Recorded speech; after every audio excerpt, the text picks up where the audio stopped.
It's not just about being virtuous or finding beauty or truth, which are all pathways to God.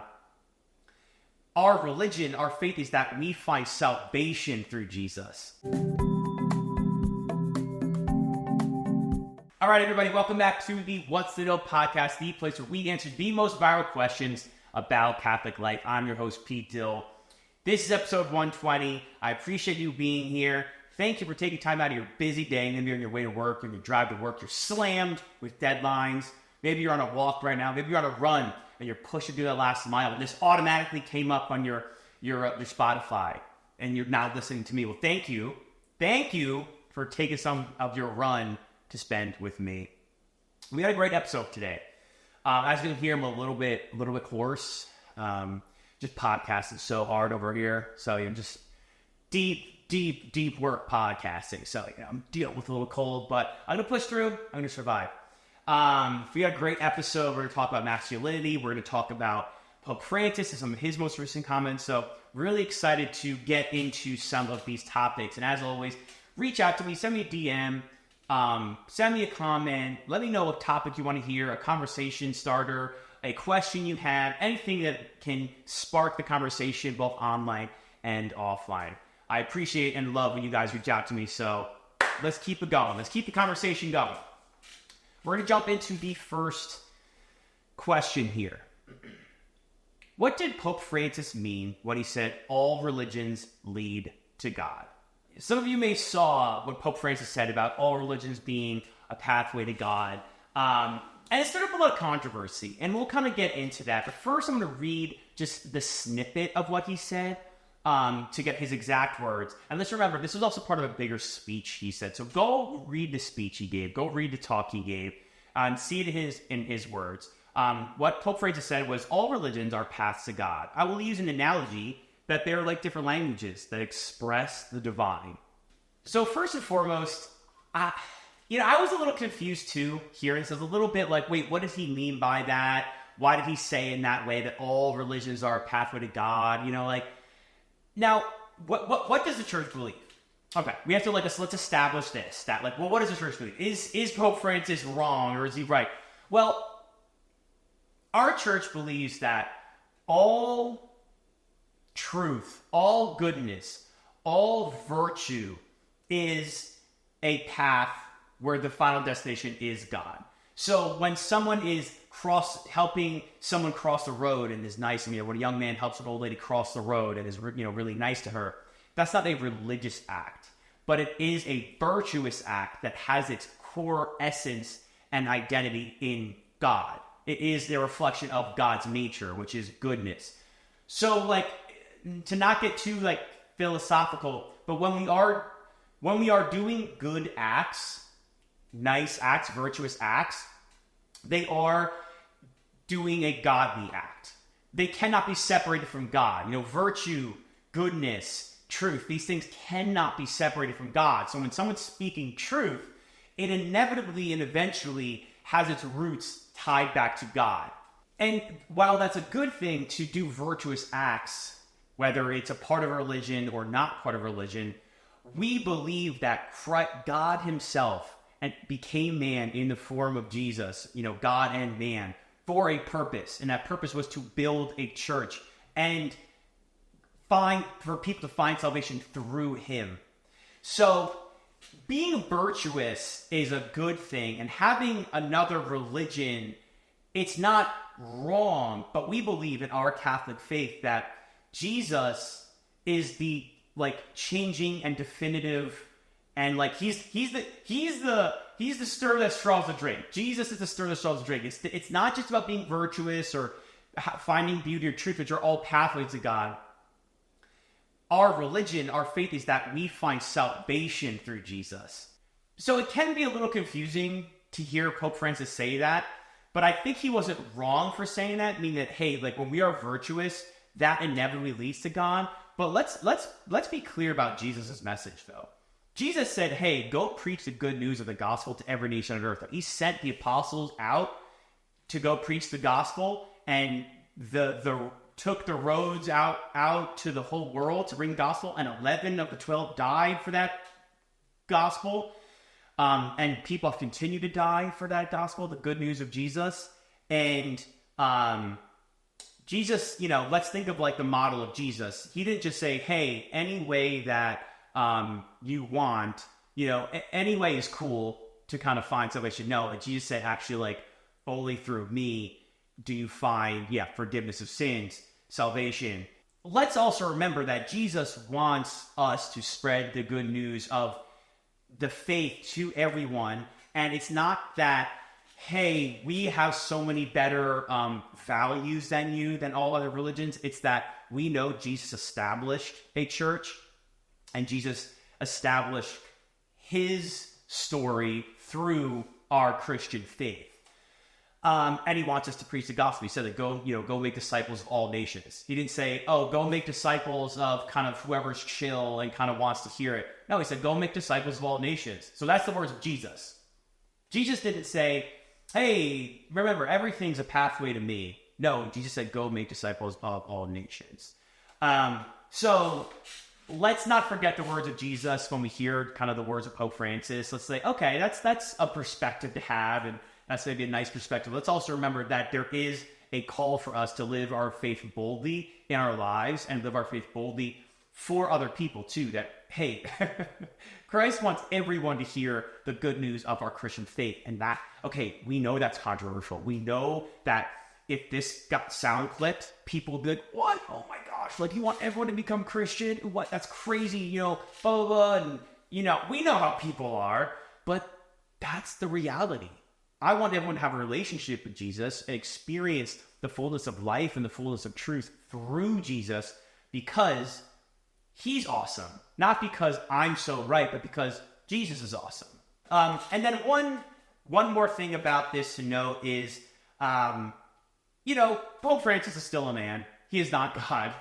He can say things that are not pastorally correct. He can say things that maybe get misinterpreted. He can not have the best judgment on when, how, and why to say something. So we have to give him grace. Let's extend Pope Francis some grace. And let's not hold on to his words so tightly that, like, if he says this, that means our Catholic Church is going to crumble. It's like, no, he's a man. And you know what? Our popes are flawed. You know what? The first pope denied Jesus 3 times. He was flawed too, and he led the church. So let's extend Pope Francis some grace and understand that every single word out of his mouth is not like gospel or doctrine.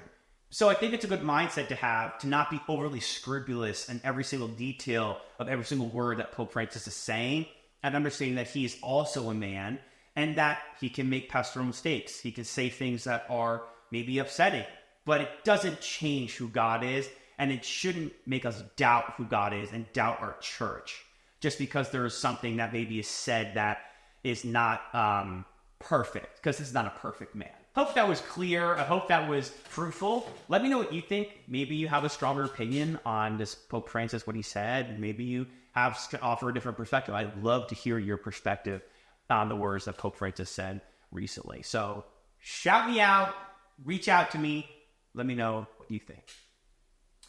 We're going to jump into the next question here. I'm writing from a Catholic dad's perspective. It's easy to find excuses to not nourish my soul through prayer and to slip into the comfort of physical sloppiness and not exercise. Because there's so many excuses I can give myself. So how do we fight daily in order to gain a greater dominion of ourselves through physical exercise? First of all, I love the language. I love the language.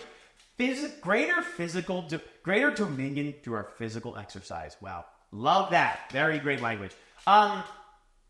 Basically, I think this is a great topic for a lot of guys. There are a lot of Catholic guys. I think we put all emphasis on the spiritual, setting up time for prayer, staying close to the sacraments, being virtuous, and then maybe not as much on like the physical or exercise or our bodies, because we can maybe even look at our bodies as like, oh, it's vain to exercise because if I start getting muscles, that can lead me to vanity. Well, I'll be honest. Your physical health is very, very, very important. And your physical health helps with your spiritual health. Your physical health helps your spiritual health. Because having self-discipline in an exercise routine translates to having self-discipline for a prayer routine. Having self-discipline and doing something hard in the physical world, exercise, commitment to an exercise program is going to translate to doing hard things in the spiritual realm. Because, exercise and sports, these are great metaphors for the spiritual life because the payoff is, far down the road. Hey, lose weight, gain muscle, that's going to be 5, 6, 7, 8, 9, 10 months, a year, 2 years down the road. But you have to start today. And a prayer routine is like, well, I want to have a full, great prayer routine where I'm praying every day and I have devotions, but you have to start today. And and exercising, getting in shape, staying in shape is a great way for you to put into practice spiritual principles as well. A lot of times people don't look at that. They look at like, well, it's more important that I pray than it is to exercise. Okay. There is some key level of that, but what if you prayed while you exercise? What if you just went for a 2-mile walk? That's it. Don't commit to a 7-day, 7-day-a-week program. What if you just went for a 2-mile walk? Stop making excuses and just do it. And exercise and sports are a great way to put into practice this idea of like just doing it. Just do it. Nike. Do it when it's hard. Do it when it's raining. Do it when you don't want to do it. Do it when you're uncomfortable. Because those spiritual practices are going to come up all the time. When you're a dad, when you're single, when you're a girlfriend, at a job, whatever you're at, whatever season of life you're in, there's going to be times you don't want to do the right thing. There's going to be times you want to be selfish. There's going to be times that you're going to have to push yourself. And you have to be drawing from somewhere. And when you have good physical health, you can draw more easily and have greater self-discipline in the spiritual world when you have greater self-discipline in the physical world.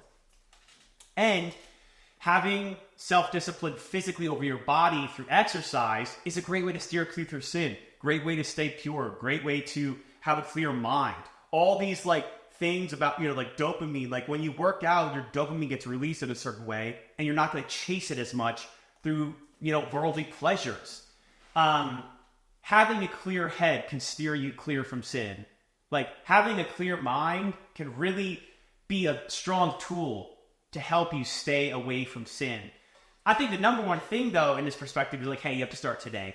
Today is the day. It doesn't have, you don't have to climb the whole mountain today, but if you want to get in shape, if you want to be, if you want to get in shape, have a great exercise routine, you have to start today and start with something small. And just like the spiritual role, if you want to have a great prayer routine, if you want to have consistently stay out of sin, start today. Today is number one. So that's why I think the parallels are great. And I actually encourage a lot of guys, like, no matter what of the stage of life you're in, no matter what you think your physical fitness levels are, do something active a few times a week. Even if it's just going for a walk, going to a park, going on a hike. Find something that you like to do.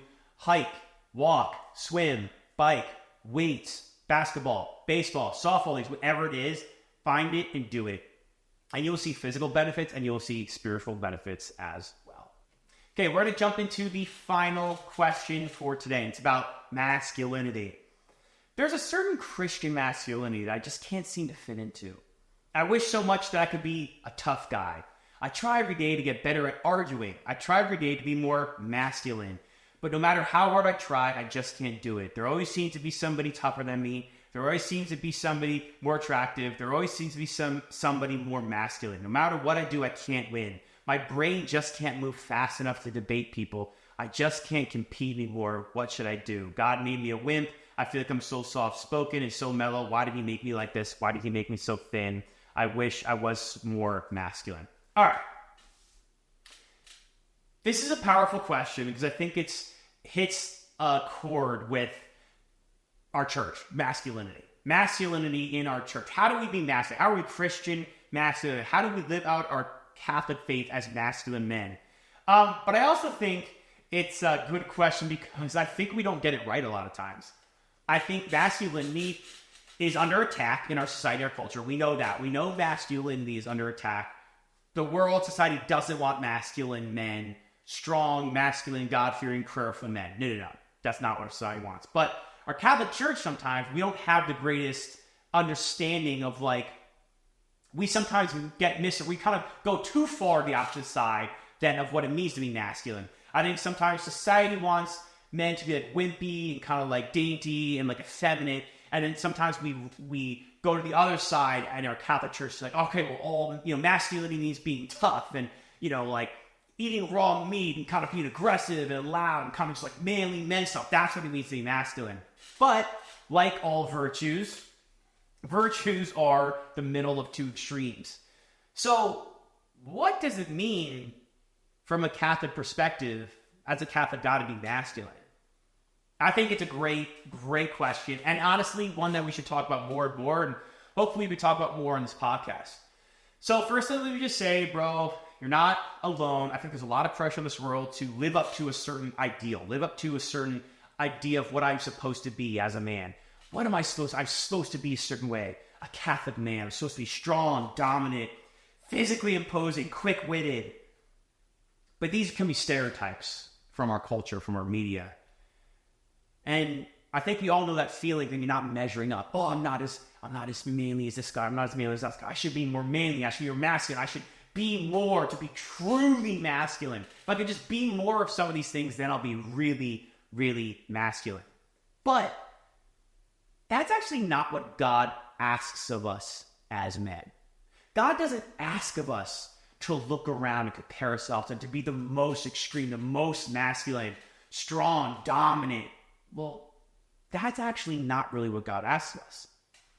Catholic masculinity isn't about being the toughest, it's about being the loudest, it isn't about being the most aggressive person in the room. It's not about winning arguments, it's not about debating, it's not about having the best intellect to be able to shoot someone down for their wrong thinking. The church's idea of masculinity, what true masculinity is actually very different than that. It's very different from what the world says. The true model for masculinity is Jesus Christ. He is the ultimate model for masculinity, the most masculine man, the most powerful man that has ever existed. But he didn't show his power through aggression. He didn't show his power through dominance. He showed his power through humility, self-sacrifice, love. And he showed it through being strong. Strong in his beliefs, strong in his duty, and strong and unwavering even against people who were against him. He was strong. He wasn't a tough guy. He wasn't, trying to be the toughest guy who ever lived. But he was trying to show us that through his sacrifice, through his humility, through his obedience to God, his Father, that is the ultimate form of masculinity. I think a lot of times we have this idea of standing up to a bully is super masculine, and that's very good. But masculinity a lot of times is about the sacrifice, doing something that's hard when you don't want to do it. Being virtuous and holy and humble when you don't want to do it. Sacrificing for your friends or family when you don't want to do it. Being a man of prayer consistently and constantly and showing up, even when you don't want to do it. So, as a Catholic man, okay, we want to, be men of prayer. That's great. But it doesn't mean every single prayer time is going to be this incredible, you're levitating in just holiness. A true man, true masculinity is showing up to prayer and having 3-minute prayer when you're dead tired, when you got a million other things going on, but you're showing up anyway. That's masculinity. Not having this incredible experience, oh my gosh, my mind is just edified so incredibly. I am a man of prayer. Being a man of prayer is when your heart is barely in it, but you say, God, I'm going to show up anyway, because that's what a man does. That's masculinity, showing up when it's hard. And anyone can do that. You don't have to be a tough guy. You don't have to be 6'4" to do that. You don't have to be a PhD scholar. You don't have to be the smartest guy in the room to do that. Any one of us can do that. And then we look at also the model of Jesus, how he cared for other people. He cared about the hearts of his apostles. He cared about the food of the 5,000 on the Sermon on the Mount. Jesus cared about the needs of other people. Jesus wasn't on earth. His earthly mission wasn't just to convince people to start worshiping him right then and there. Jesus came to serve. Jesus said, I came to serve, not be served.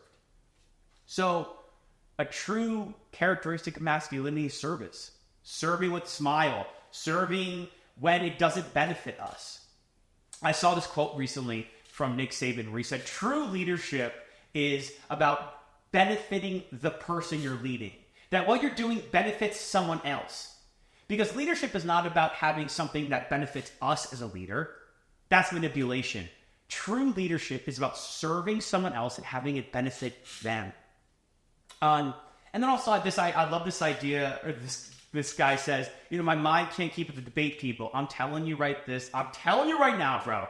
A true man, being masculine, does not need debating people and putting that. That is actually like, you don't need to be debating people. You don't need to be debating people even in our faith. Like, I'm not talking about like debating atheists. I'm talking about like, you don't need to be having like debates. You don't need to prove your friend why they're wrong or why this and that, and you have the greatest answer for that.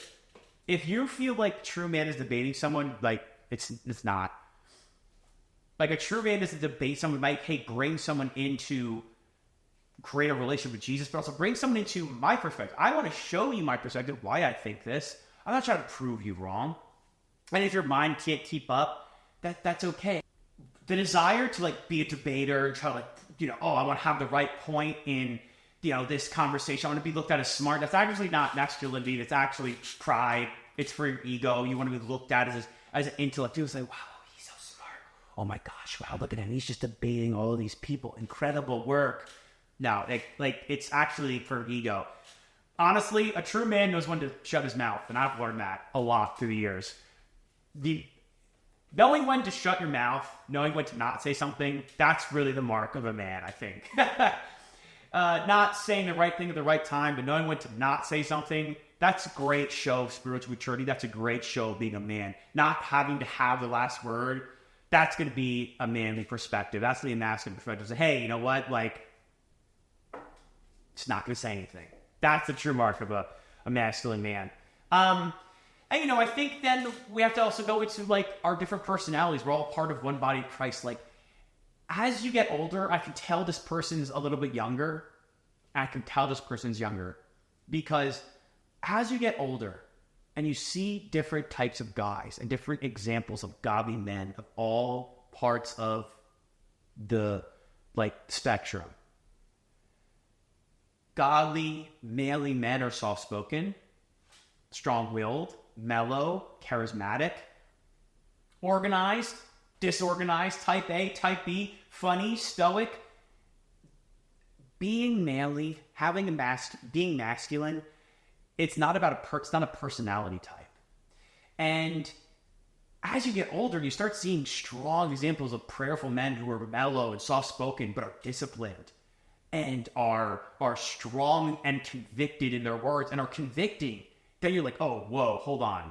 I don't need to be some loud, brash guy to be a manly man. I can, like, you see examples of soft-spoken men who are just convicted by Jesus and show up and are consistent in prayer, have a lot of discipline. You're like, that's a manly man. So don't buy into this, like, oh, I need to be a certain type of way, a certain type of personality. No. God has you exactly the way that you are for a reason, and he wants to use that for his will, and you have to find out what that is. Your personality type is going to be perfect for exactly where God wants you in your life. Maybe God's calling you to be a man of peace, a peacemaker, a listener, someone who can bring calm into chaotic situations. I know for myself, like, I've had to really work on that. There are people who can just be like peacemakers, who could just like, diffuse and silence an argument or a tense situation just by bringing 2 seconds of peace into it. I know for me, I get riled up. It's hard for me to not get riled up. And I start getting riled up. And if another person's riled up, doesn't matter what it is, it's hard for me to come down. When the engine gets riven, it's hard for me to bring the engine down. And I sometimes need other people to diffuse a situation, because it's hard for me to diffuse myself if I start getting. So maybe God's calling to be a peacemaker. Those are important in our church. Those are important for all men. It's important then for also other men. We need other men to help us in our journey. And we all, iron sharpens iron. You know what I mean? Iron sharpens iron.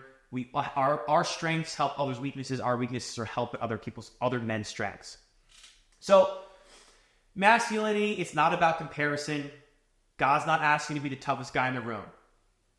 He's not asking you to be the smartest guy in the room. He's asking you to be faithful, to live a virtuous life of integrity, to use your gifts to serve others and serve God, to be a protector, to be a provider, and to display powerful qualities of goodness through Jesus and not through ourselves, pointing everything towards Jesus and not just ourselves. So It's important to remember that God loves you just the way you are. God wants you exactly the way that you are, and that he has a reason to purpose you just the way you are.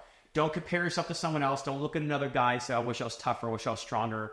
You have perfect gifts for right now, for where God wants you to be right now, and where God is bringing you to somewhere in the future. So, great question. I feel like we should talk about this more in the podcast, kind of masculinity, men's issues, man stuff. And so, let me know what you think. I'd love to hear what you guys think about this, about like masculinity in the church, masculinity, examples of masculinity. Tell me some examples, show me some examples of masculine men in the world, holy men in the world. I'd love to see it. So, that's going to be it for me today. I appreciate you guys so much. Thank you all for watching, listening. Make sure you share, like, subscribe. Reach out with any thoughts, questions, anything you'd like to hear us talk about. I'd love to talk about it with y'all. So thank y'all so much again. Appreciate y'all. Talk to you soon. Peace. Bye.